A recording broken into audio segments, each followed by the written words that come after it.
the first couple of days was really, seeing what was already on the calendar that needed representation from the district, and but then also being visible.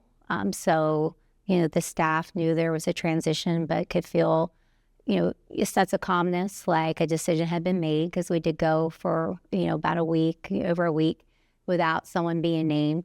So just having that visibility, and then just taking my calendar and course arranging it and seeing what I need to address, first. The worst thing to do is when someone comes in, and luckily I'm not new, but that we stop and we wait and stall and kind of see what's happening. So it was really important that I said, okay, no, we're going to continue. That's why in October at the board meeting, I presented data right away to show we're going to be very focused on data transparency and looking at our student groups, because when we're showing the public and our external as well as our internal community what we're going to be watching and monitoring, then people know that there's a focus, and that helps internally as well as externally. So our focus is literacy and math right now.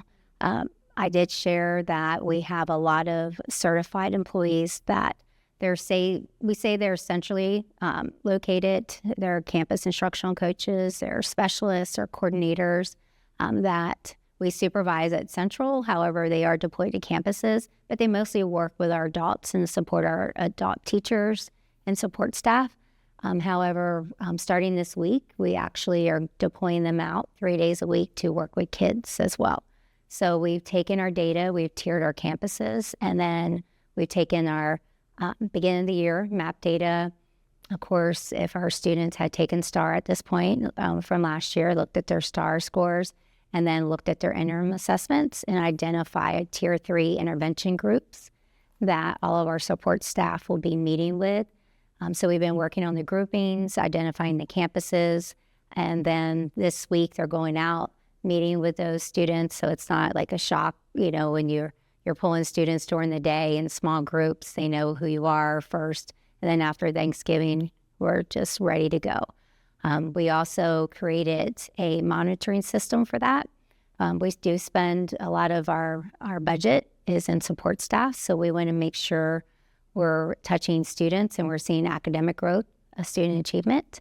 So everyone that's doing small groups with our students will be monitoring, then looking to see if they're moving those students. The teacher, of course, is the best teach in the tier 1 teach, but some of our students need that acceleration. So we're going to be monitoring those students and seeing that growth.